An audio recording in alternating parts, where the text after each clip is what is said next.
She was his obsession. He was her downfall. Sydney Jacobs was her name.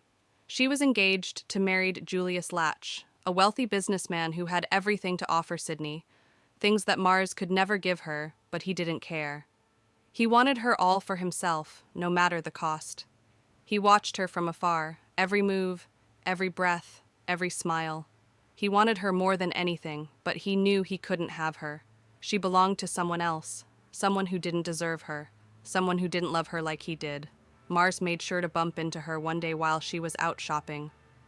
"Oh, I am so sorry," he said as he scrambled to pick the items up that had fallen from Sydney's hand. He noticed that she had a bridal magazine with her. A surge of jealousy rushed through him. "It's my fault. I am so clumsy at times," Sydney said. "Here you go. I think this is everything." Mars handed her a small book. She took it from his hand and smiled. "Thank you for being so kind," she said to him. "That's okay," he said, then pointed at the bridal magazine in her hand. "Getting married?" he asked. She blushed, and that made him boil inside because he did not want her to have happy thoughts about getting married to man that was not him. "Yes, I am," she smiled. "What a lucky guy," Mars said. Sydney blushed again, and it made Mars' jealousy heighten even more. Mars had plans to rid this Earth of Julius Latch, because he thought that he did not deserve to breathe the same air as Sydney. However, his many attempts have failed. Now, Mars' master plan was to get the girl and run with her, as far as he could. "I would say I am the lucky one," said Sydney. "Well, Sydney!" a lady shouted and interrupted Mars. She was waving frantically at Sydney. "Oh, sorry, my sister is waiting for me. It was nice meeting you." "Nice meeting you, too, lovely lady," he said. He smiled and nodded at her and proceeded to walk into the opposite direction, glancing back at Sydney every now and then. As days followed, he was restless. His spirit would be tormented when he wasn't able to see Sydney. At times, he wouldn't be able to even eat because of his obsession to know her every move. Mars waited for his chance, for the perfect moment to make her his. He followed her, stalked her, and studied her. He learned everything about her, her likes, her dislikes, her fears, her dreams. He knew what made her happy, what made her sad, what made her angry, what made her scared. Mars found himself in some places that he had no business being, just so he could see Sydney. "A spa? I don't even do spa," he grumbled. He was there to finally take Sydney.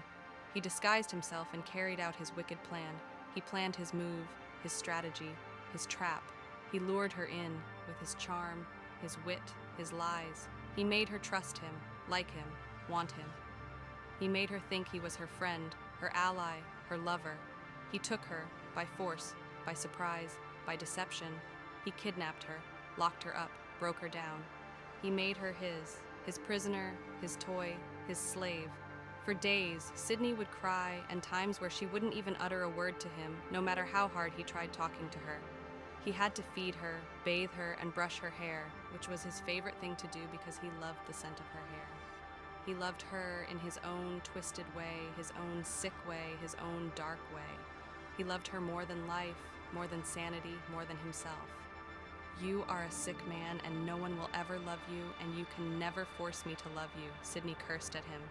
"That's okay. Now eat up. I need you to keep your energy for tonight. I want to feel you," Mars said.